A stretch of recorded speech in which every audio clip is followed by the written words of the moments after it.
just as a heads up. And as we begin tonight, I just kind of want to anchor us back where we are in time, where we are in history. And while those who had returned from exile, while they were building the temple, we're looking at roughly a 20-year period from about 536 BC to 516 BC. And that's kind of this first little block up here, building of the temple. That's what that's supposed to represent in the first 6 chapters of Ezra. And you'll notice down a little closer to the bottom that Haggai and Zechariah, the prophets, come into play. And we know that they didn't make a lot of progress on the temple. It kind of bogged down.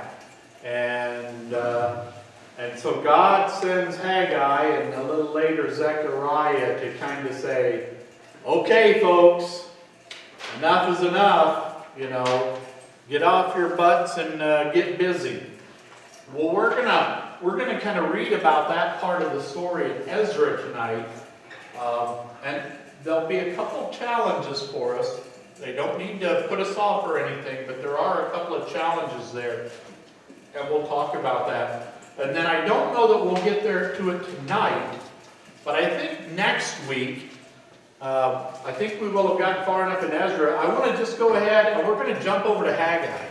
Haggai is 2 relatively short chapters, so we'll just read the whole book. And it'll be interesting to kind of get his take on roughly this same part of history, and a little bit of what we know about what happens we learned from the book of Haggai. So I'm looking forward to kind of doing that and kind of reading it a little bit more chronologically than reading the whole book of Ezra and then jumping to something else. So anyway, I think last week, help me out. Did we only make it to verse 7 in chapter 3, or did we read all of chapter 3? Anybody remember? Okay, I thought we had just gotten to 7. So the first 7 verses of chapter 3 talk about how they were working on the altar. And a little bit different in the temple, because the center of the temple would have been the Holy of Holies, just like in the tabernacle, and that's where the Ark of the Covenant would have been, and that's where the veil would have been. Here they're talking about building an altar, and that would have been an altar for the sacrifice, which we're normally used to thinking about God's house and kind of the center focus being the altar. This was a little different, but it was the center focus because of all of the offerings that were done there. So they started with the altar. They started in the 7th month. That is the high point of their annual celebrations, and they had the most offerings going on that month. So it kind of made sense that they maybe start with the offering and they get the sacrifice going again, because of course the sacrifice was pointing them ahead to Jesus. So they had kind of started that way. And so the altar and the sacrifices begin. And then in verse 8, we're going to hear where they kind of start on the rest of the temple. So if someone wouldn't mind, maybe just reading verses, I think we can probably read the rest of the chapter. Just 8 through the end of the chapter, if you would, please. In the 2nd month of the 2nd year, after their arrival at the house of God in Jerusalem, Zerubbabel, son of Shealtiel. Yep, sounds good to me. Not Shaq. Shealtiel, Jeshua, son of Josadak, and the rest of their brothers, the priests and the Levites, and all who had returned from the captivity to Jerusalem, began to work, appointing Levites 20 years of age and older to supervise. Now that 20 years, that's pretty young. For then it was pretty young. Yeah. 20 years of age and older to supervise the building of the house of the Lord. Jeshua and his sons and brothers of Kadmiel and his sons, descendants of Hodavah, and the sons of Henadad, and their sons and brothers, all Levites, joined together and supervising those working on the house of God. When the builders laid the foundation of the temple of the Lord, the priests in their vestments, and with trumpets, and the Levites, the sons of Asaph, with cymbals, took their places to praise the Lord as prescribed by David, king of Israel. With praise and thanksgiving they sang to the Lord. He is good, his love to Israel endures forever. And all the people gave a great shout of praise to the Lord, because the foundation of the house of the Lord was laid. But many of the older priests and Levites and family heads who had seen the former temple wept aloud when they saw the foundation of this temple being laid. While many others shouted for joy, no one could distinguish the sound of the shouts of joy from the sound of the weeping, because the people made so much noise and the sound was heard far away. So it sounds like things are off to a good start, and the Levites, who were kind of the assigned ones to keep an eye over things of the tabernacle, later the temple, they kind of take a place kind of overseeing the work. Not that they had to do it all, but they were certainly kind of overseeing the work. And that would have been appropriate, since that was their calling under God, that they would be kind of the ones in charge of the care of and maintenance of the temple. So they have their role. And then you have, beginning in verse 10, they recount, well, how would you describe this scene that begins in verse 10? Can you imagine a similar kind of an event that we might have in our own day? I'm going to bring something back to what Pastor said several months ago when your brother talked about borings for a foundation. So since they're, laying foundations without borings, that's the start of the temple. Yep. And foundation's very important, and the temple would have been destroyed roughly 50 years earlier. So the grand temple that Solomon had built, what would that be, about, 400 years or so earlier, that grand and incredible temple that Solomon built, that had been destroyed by Nebuchadnezzar, by the Babylonians, roughly 60 or 50 years before, probably. Now, remember, the Babylonians, when they came in and took over Judah, Jerusalem, and the surrounding area, they kind of did it in two waves. They did it in the first wave, and they just carried off a bunch of the people, probably Daniel, Shadrach, Meshach, Abednego, that group. And then later, and they left kind of a puppet ruling class in Jerusalem. They left the king of Judah there. Now, he was wholly subservient to the Babylonian king, and they had to pay taxes, and they were an occupied people. But for another 20 years or so, they were kind of allowed to exist until the king said, time out, we're tired of paying you, Babylon. We're going to make an alliance with the Egyptians and maybe some of the leftover Assyrians, and we're not going to be your subjects anymore. To which Nebuchadnezzar said, excuse me? You're going to what?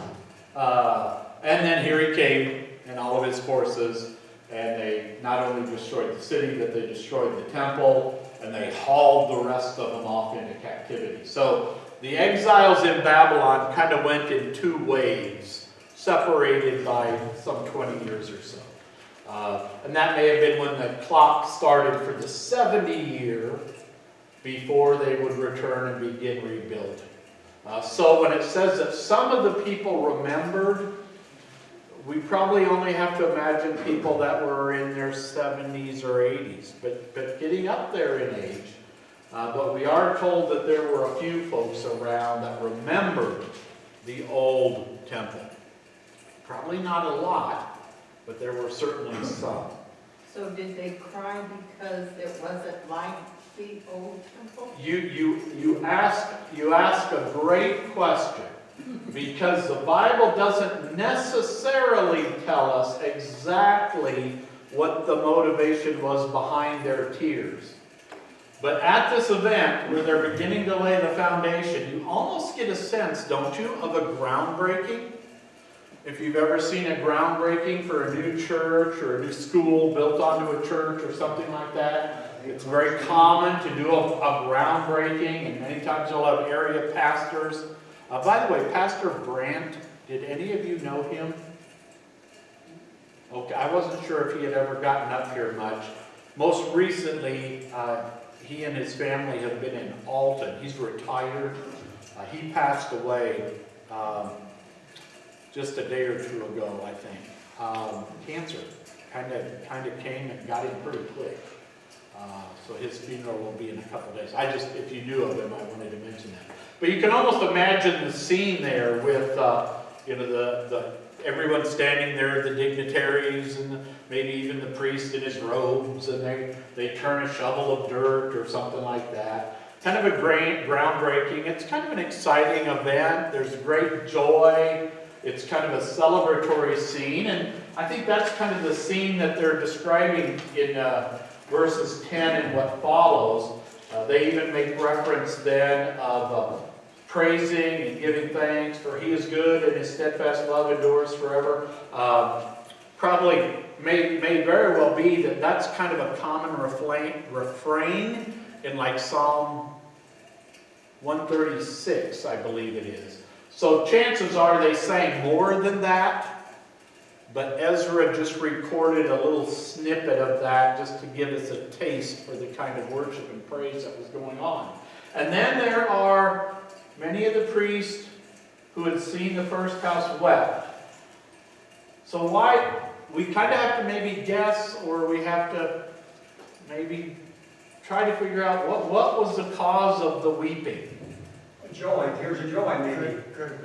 Yeah, the time of exile is over, and it could be, hey, God is keeping his promise, and the temple is going to be rebuilt. Could very well be, yep. Other possibilities? No, I got a different question. Well, it could be that they were upset that they were not more involved and they had the younger. Could They be. never had Could be. seen the temple. Now one thing we do know is that the new temple will be, in many respects, like the old temple, roughly in size and things like that. But in terms of its opulence and its beauty, doesn't even come close. And so even as they're laying the foundation and how it's being done, it could very well, but some of them may have been saddened by, this isn't going to be the same. There's something, it's not going to be the same. It could also be, some scholars have argued that it could be that what the people are thinking about is what brought about the destruction of that temple. And they might be saddened and kind of mourning Israel or Judah's sin that brought about the destruction of this grand and glorious temple. We're not told, but you do kind of get the picture of at the same time, great joy on the part of some, and also maybe not such great joy on the part of others.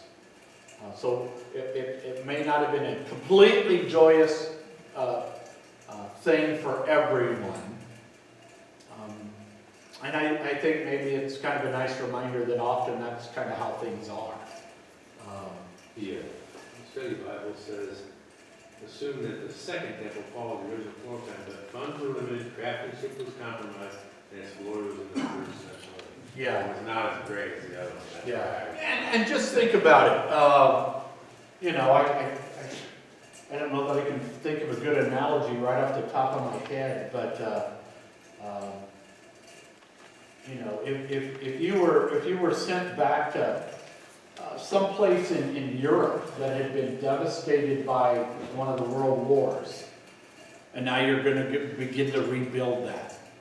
Well, it ain't going to be the same, right? It's just going to be different. Yeah, I'd like to say could maybe do that with Notre Dame Cathedral, but they've had so much money pour in from all over the world that they're going to rebuild that sucker probably as good or better than it was the first time. Well, this isn't going to quite be that case. And they're living in a world where their efforts are not warmly received. It's going to be kind of a struggle, and it's going to be bad. It's not going to be much fun to rebuild because the people around are not going to be supportive.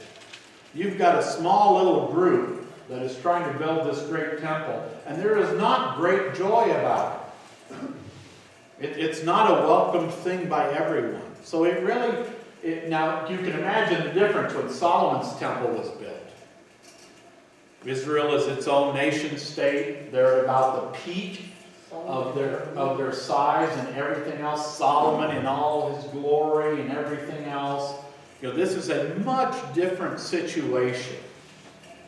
But God had plans and God had made promises, and so the temple is going to be built. And I think if we get a chance to read Haggai, we're going to see at the end of Haggai where God kind of points out that, hey, something far grander than this is coming.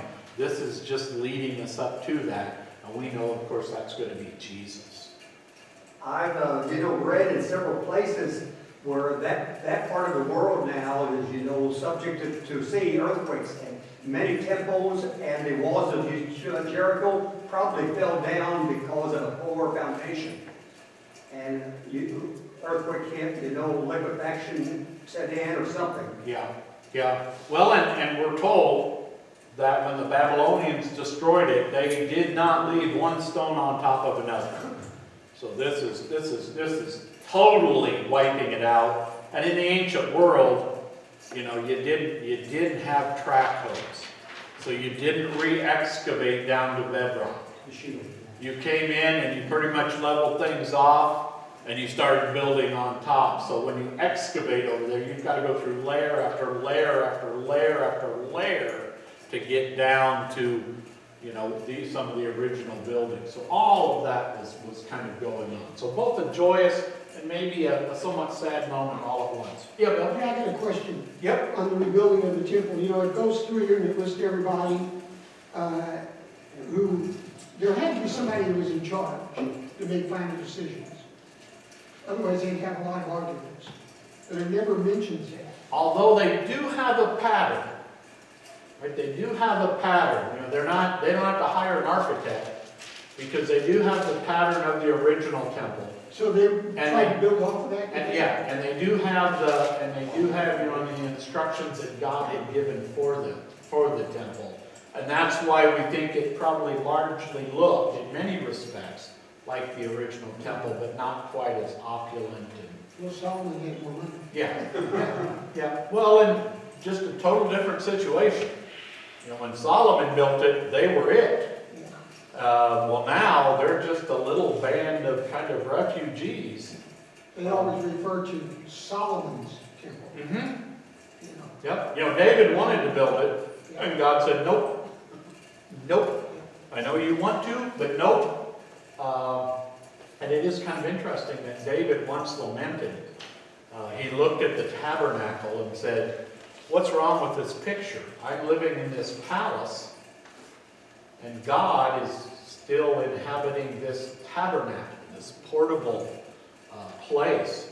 And that's why David resolved that he wanted to build it. And God said, nope, not you.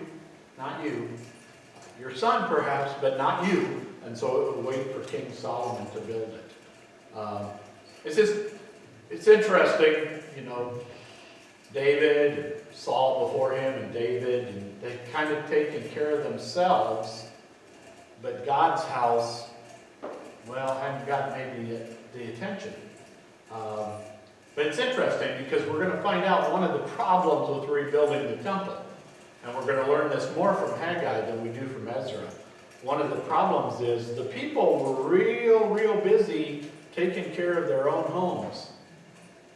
And they kind of got distracted by taking care of their own homes, and they didn't really see to working on the temple. And should that surprise us too much? Maybe not. I mean, you can certainly see how it would happen. And so that's why Haggai has to come along and say, okay, folks, enough of this nonsense. Let's get busy here. So anyway. Pastor? Yep. On Bob Radio, that's exactly what they taught, we're having a sermon on today. Oh, really? Exactly. Yes. Yeah, it's and you know, Haggai's a short little book, but it fits right in here. So we're going to take a look at that. Like I said, I think next week. Yeah. Samson, when, I know this is the wrong time period, Uh-huh. the temple that came down on him, that he's trying to hold up at the end, Yeah. is that just a movie thing, or is that really true? No, but that would have been probably a pagan temple. That would have been a Philistine temple to their gods. And they were having a big party there, and that's the one that he took down. Yeah, because at Samson, that's the era of the judges, so the tabernacle would have existed, but the temple had not even been built yet. That would come later. All right, chapter 4. Now we're going to get into a little ways into chapter 4. As a matter of fact, I think we'll just take the first 5 verses to get. Read 6. I think we can handle one extra verse. But let's just read that to get started. When the enemies of Judah and Benjamin heard that the exiles were building a temple for the Lord, the God of Israel, they came to Zerubbabel and to the heads of the families and said, "Let us help you build, because like you, we seek your God and have been sacrificing to him since the time of Ezra, king of Assyria, who brought us here." But Zerubbabel, Jeshua, and the rest of the heads of the families of Israel answered, "You have no part with us in building a temple to our God. We alone will build it for the Lord, the God of Israel. As King Cyrus, the king of Persia, commanded us." Then the people around them set out to discourage the people of Judah and make them afraid to go on building. They hired counselors to work against them and frustrate their plans during the entire reign of Cyrus, king of Persia, and down to the reign of Darius, king of Persia. Keep going. Yeah, one more verse. At the beginning of the reign of Xerxes, they lodged an accusation against the people of Judah and Jerusalem. And in the days of Artaxerxes, king of Persia, Baasha. Yeah, and I'm going to stop you there. Okay. Good.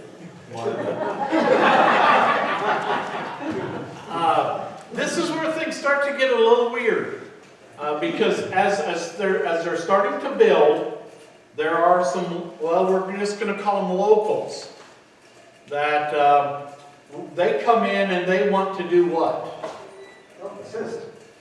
Yeah, but not just help or assist. They kind of want to, horn in and say, well, yeah, that your God, that's our God. We've been sacrificing to him for years. And we've been doing this ever since the Assyrians, first brought us here. Or the Assyrians took off the first. This is going back probably some 200 years now. 722 BC. When the Assyrians come in and wipe out Israel and the northern kingdom. That's what it's referring to here. They led a bunch of the people that inhabited, well, I'll make it easier just by referring to it as the area of Samaria. They took most of the Jews out of that area and they brought in foreign nationals from other conquered lands. And they settled there in Samaria and the surrounding area. And these folks would have brought with them the worship of their false gods. And like many of the people did in the ancient world, they kind of took their false god and kind of married it with the worship of the god of this area. And then they kind of came up with a new worship. And so they were kind of saying, hey, yeah, we worship the same God. And what does Zerubbabel and the others kind of say? You don't worship the same God. Now remember, the northern kingdoms had gone wrong right after Solomon died. Jeroboam takes over the southern kingdoms, Judah. Rehoboam takes over the northern kingdoms, the northern 10 tribes. And from that moment on, the very first thing Rehoboam did, he builds another center of worship. God had said the center of worship would be the temple in Jerusalem. And Rehoboam said, nah, I really don't want my people going down there. I'm going to build them a new place to worship up here in the north so they don't have to go down there. And we'll give them a new idol to pray to, and we'll pick some of the things that the locals are using to worship, and we'll kind of come up with our own new way of worshiping. And from that moment on, with possibly one exception, the northern kingdom has nothing but evil kings who could give a hoot about what God says. Right? They kind of do it on their own. Now, they probably offered sacrifices, and they may have even celebrated some of the feast. But very quickly, God concludes, you're not my people. You're not living the way I told you to. And so that's why God then used the Assyrians to get rid of them. And the Assyrians, they inhabit the land with all these foreign nationals. Because that way any strong, long-standing teachings and all that stuff would be obliterated. And by the time Jesus rolls around, what's the relationship between the people who live in Samaria and the Jews in and around Jerusalem? Don't like them, right? There might kind of be like distant cousins. They might share some common bloodlines, but their worship was no longer that of the true and only God.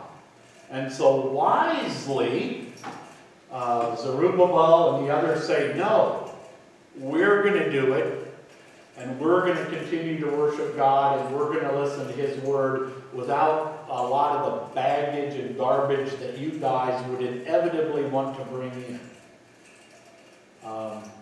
And again, we see the tension and the trouble with being God's people when you're surrounded by not God's people. And how the worship of God can be corrupted, and it can be changed, and false teaching can creep in, and it might be very popular with the people, but that's always a challenge for God's people. It was back then. It was when they were rebuilding the temple, even as it continues to be to this day. This reminds me of the crazy horse monument that the Dakota Sioux want to do, and they don't want the billions from the federal government. They don't want their federal contractors to come in. They haven't done it in a few years. We're going to do it ourselves. So 20 years they got his nose and his head. It's going to take them another 400 years to get the horse and everything done. If they're not taking any U.S. government money or help, at least that's the last time. And then notice what happens. Because they won't accept the help, then what do the neighbors do? Well, they kind of become a problem, don't they? And they try to, discourage the people of Judah. We're even told they try to make them afraid of rebuilding the temple. And so you get this, well, if you're not gonna do it our way and kind of let us be part of it, well then, now we're against you. So now their neighbors are against them. And that's going to kind of be the environment that they're going to continue to have to rebuild the temple. Yeah. When things are going well, it's one thing.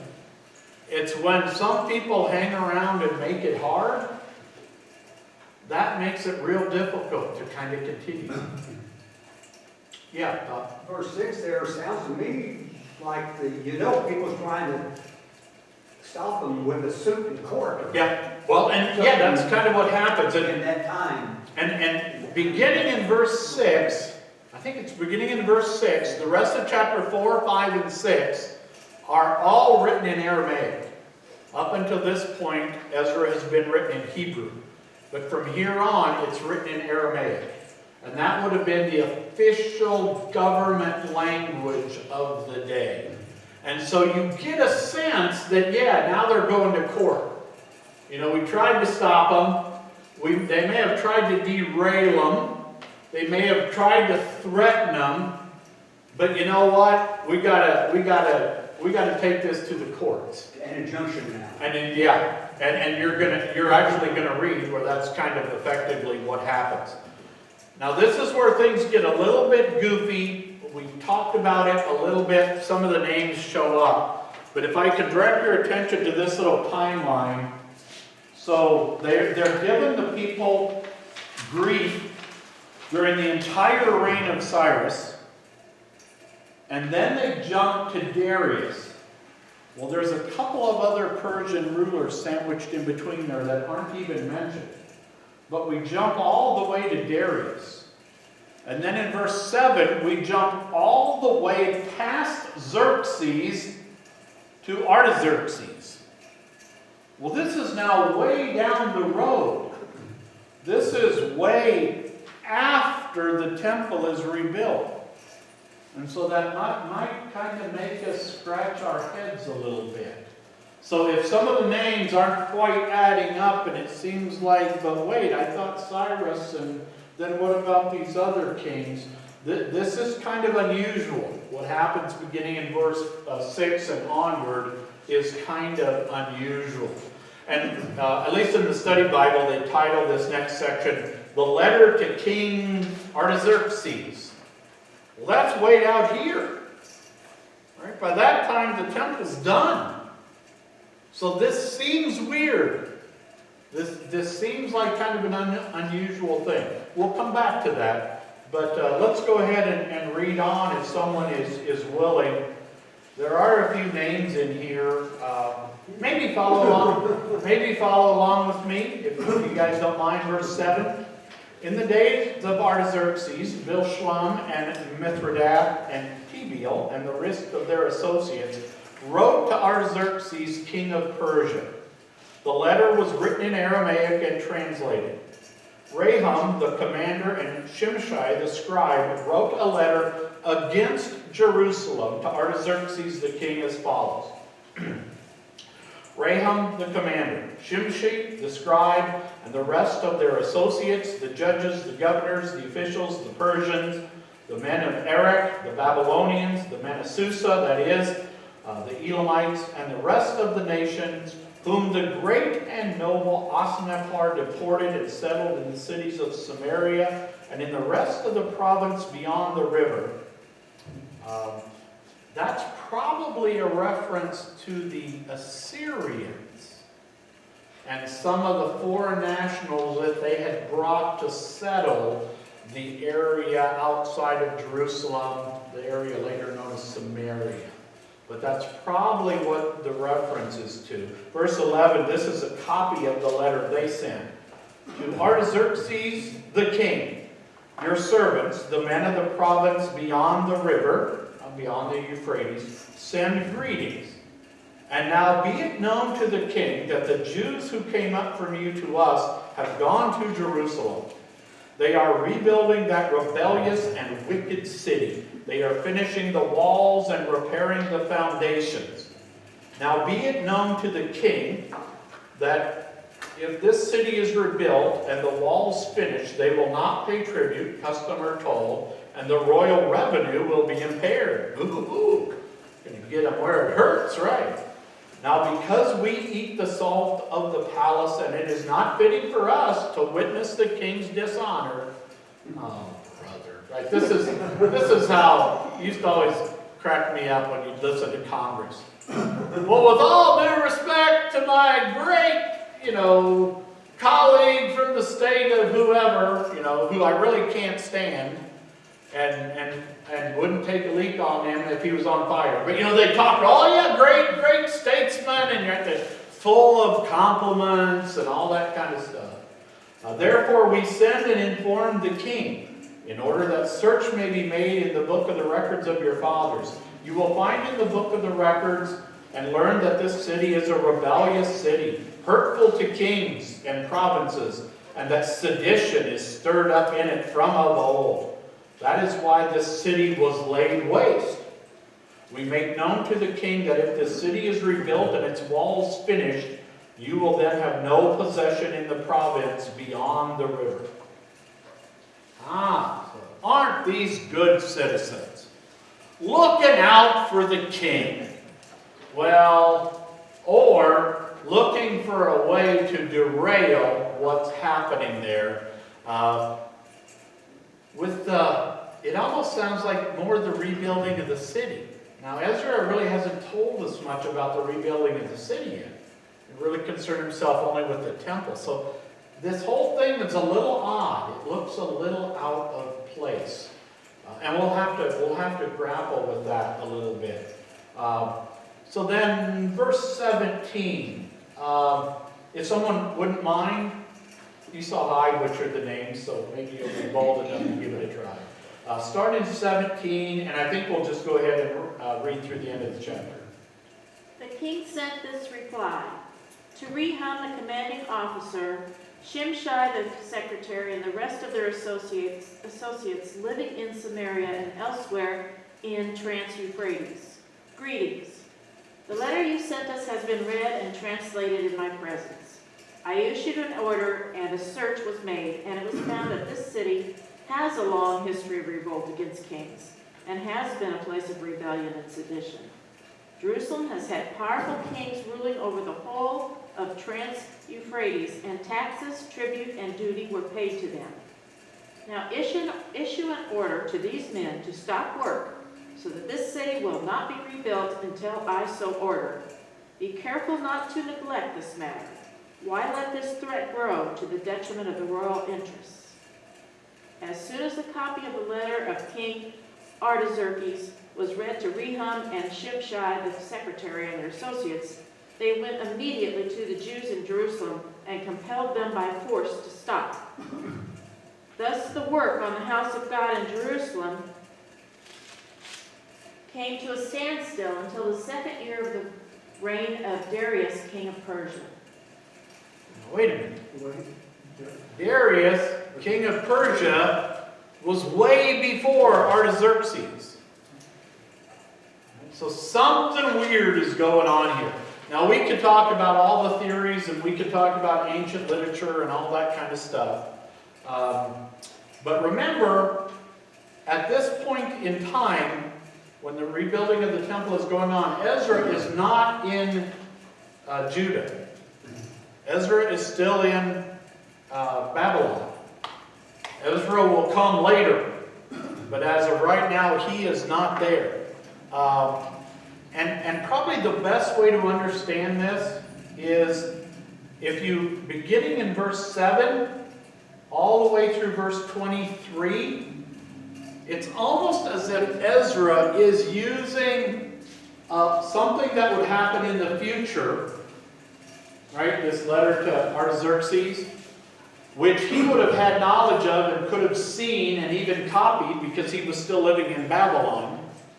But it's almost as if Ezra kind of uses this little episode in these letters to kind of make the point of how the surrounding peoples were allied against the Jews in Jerusalem trying to rebuild. And even though the example cites resistance centered on rebuilding the city, Ezra simply uses it to kind of demonstrate. This is the kind of stuff that happened. They sent officials, they bribed counselors, they sent envoys to the king saying, look, this is going to be a disaster, you need to stop this. And so it's really, if you think of kind of everything from about chapter 4:7 to 4:23, if you think of that as kind of a parenthetical right out of the chronology example of what the resistance looked like.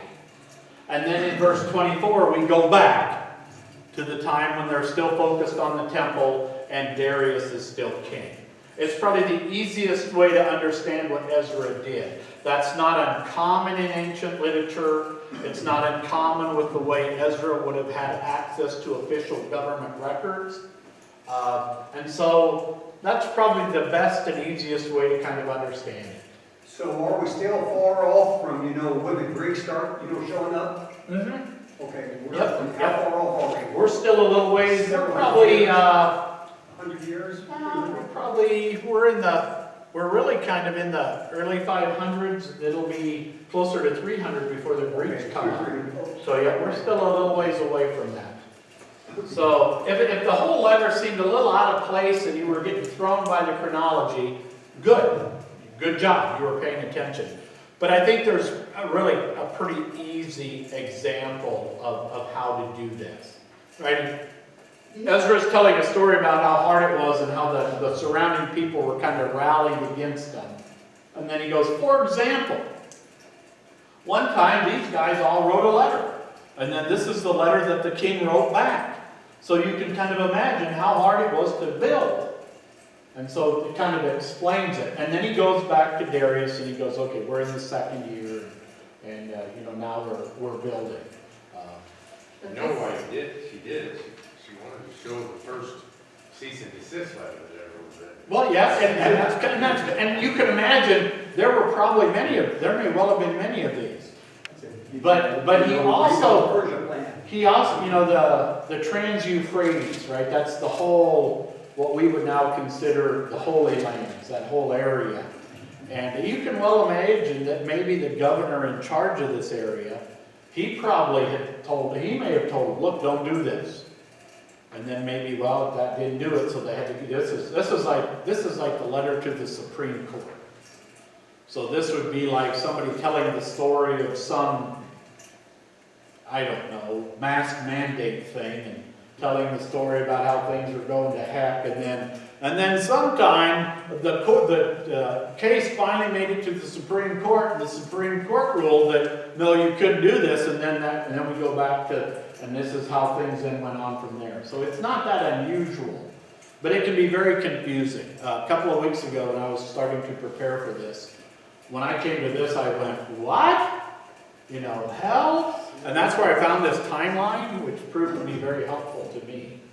Pastor, these three kings, they were they were around 100 years apart. Mm-hmm. They weren't that far apart in age, I wouldn't think, right? Because 521 to the end at 423, that's only 90, call it 100 years to make the math easy. And then if you consider, there were really four main Persian kings.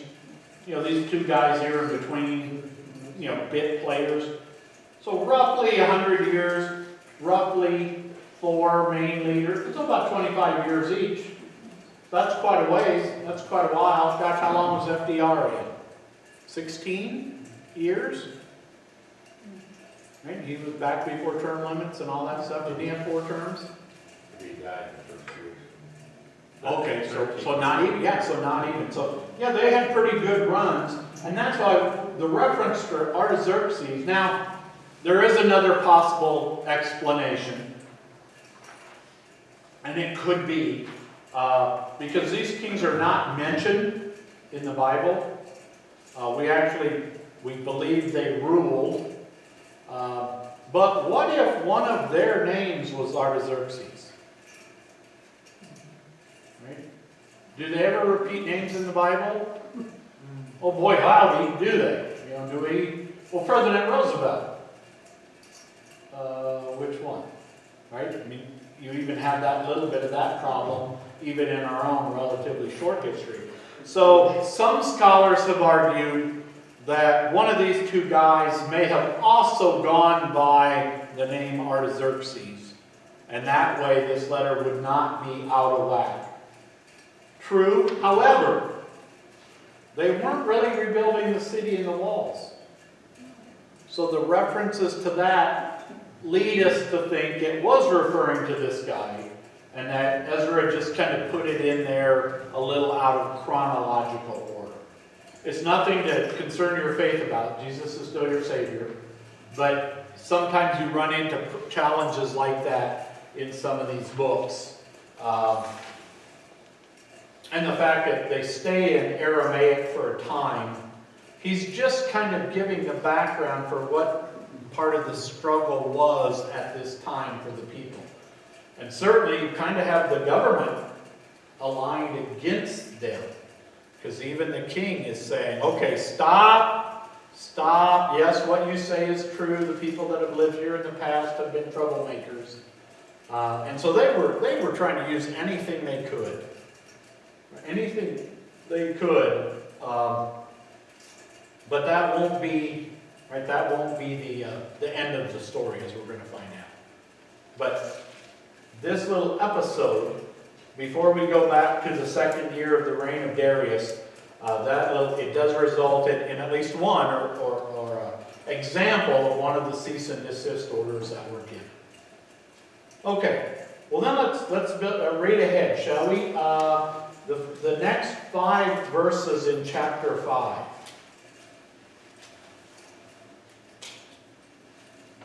Oh, you chickens. I'll do it. At that time, the prophets Haggai and Zechariah, son of Iddo, prophesied in the name of God of Israel to the Jews of Judah and Jerusalem.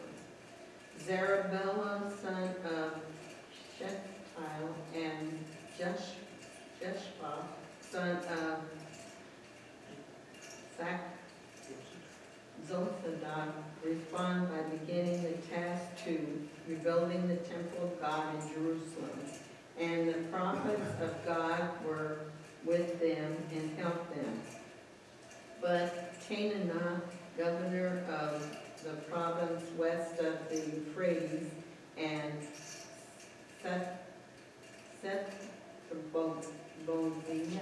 Good job. and their colleagues soon arrived in Jerusalem and asked, "Who gave you permission to rebuild this temple and restore this structure?" They also asked for the list of names of all the people who were working on the temple. But because their God was watching over them, the leaders of the Jews were not prevented from building until the report was sent to Darius and returned to his decision. All right, so now we're back into the era of the temple. Haggai, Zechariah, they show up on your little timesheet. So this is kind of at the end of the rebuilding of the temple. So roughly 20 years had gone by without much progress. And now Haggai and Zechariah come and basically tell the people, look, it's time to get off your butt and let's get busy. God wants this done, let's do it. Well, but the people, and they're against us, and you can hear the whining already beginning. But under Haggai and Zechariah, the people do get started again. And when they do get started, what do some of the locals say? Hey, who said you could do this? Well, there's a cease and desist order. Cease and desist order. And you're out here building. Let's see, what would your name be? Gordon. What is that?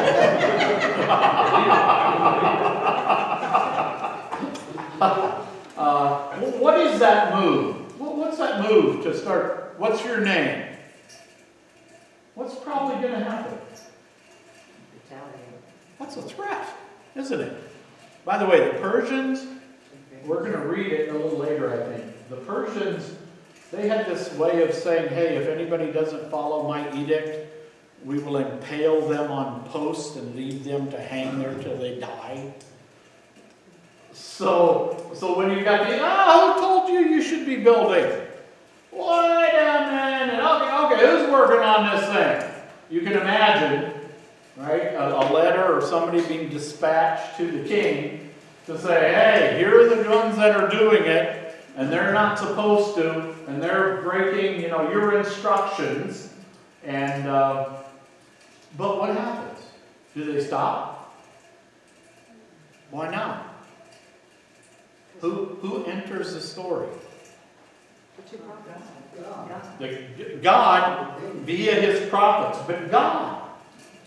You kind of get this, God looks out after them, and so the building doesn't have to stop, right? And they are, we might imagine how they are given courage, and Haggai and Zechariah probably encourage them. Don't sweat that. God wants this done. Do it. What are you worried about them little weenies for? God says do it. Listen to God.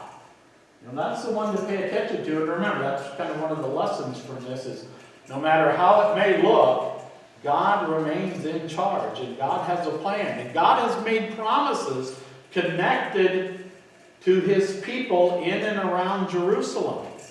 Descendants of David and all that good kind of stuff. The Savior is supposed to come from Judah. And so God has a larger plan. But God was keeping an eye out for them. That's pretty comforting. And you know how much braver you are when you think God's looking out for you? It really does. It's empowering. It gives you a courage. Shoot, even if it doesn't go well. You don't care because God's got your back. It's just a Shadrach and Meshach and Abednego. Yes, we know that our God could save us. But even if he chooses not to, we're okay with that. Right? Because God's got us. We need not worry. And you kind of get a sense that at least for a time, some of the people there may have been having the same kind of feeling. It's, surprising how quick these, the letters went back and forth, is what I see. Here, that lawyers would say, okay, we'll see you now in court in 4 years. Yeah, that's true. Yeah, that's interesting that you say that because, you'd like to think that in the ancient world, it would have taken a while for the letter to get there. And then it's not like, right, the king is not going to pull out his phone and say, find King Cyrus's decree concerning Jerusalem. Oh, here it is. No. He's got to find some scribe and send him off to some dusty place, and we're going to find that some of the information they discover isn't even in Babylon. They have to send elsewhere for it. So you would have thought that how slow this process would have been, and it probably was. And then, nowadays we'd handle it in a heartbeat until it hits the courts, right? And then it hits the brakes, and in our day, with our rapid information technology and everything else, a court case can take years and years before it ever gets there. So luckily, God has their back. And they can continue to work even as this business is playing out. All right, let's continue then in verse 6. And I think we almost just have to go to the end of the chapter. If someone is willing, or I'll take a shot and then we can split it up. To King Darius, cordial greetings. Cordial. The king should know that we went to the district of Judah, to the temple of the great God. The people are building it with large stones and placing the timbers in the walls. The work is being carried on with diligence and is making rapid progress under their direction. We questioned the elders and asked them, who authorized you to rebuild this temple and restore the structure? We also asked them their names so that we could write down the names of their leaders for your information. This is the answer they gave us. We are the servants of the God of heaven and earth, and we are rebuilding the temple that was built many years ago, one that a great king of Israel built and finished. But because our fathers angered the God of heaven, he handed him over to Nebuchadnezzar, the Chaldean, king of Babylon, who destroyed the temple and deported the people to Babylon. Now I'm just going to stop you there, Bill, because I want you to take a look at verse 12. Take a look again at verse 12. But because our fathers angered the God of heaven, He gave them into the hand of Nebuchadnezzar. Right? They're seeing things correctly. It's not because Nebuchadnezzar was great and mighty and had a stronger army.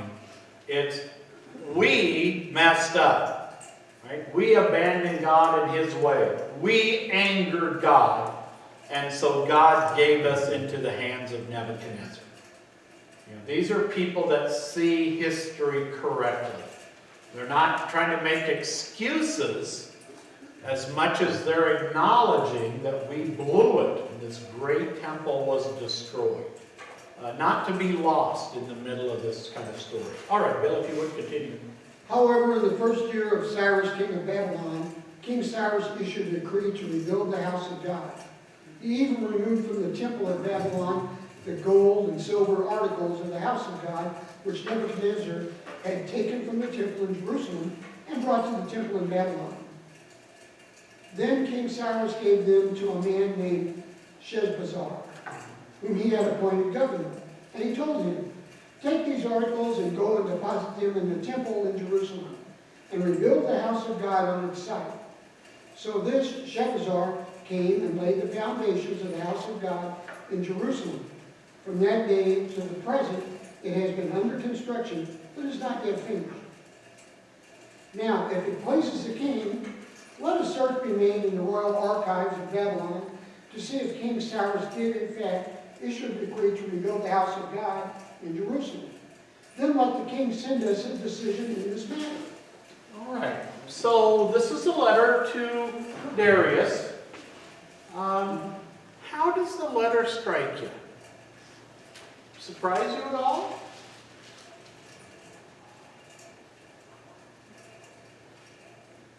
It seemed kind of matter of fact, this is how it went.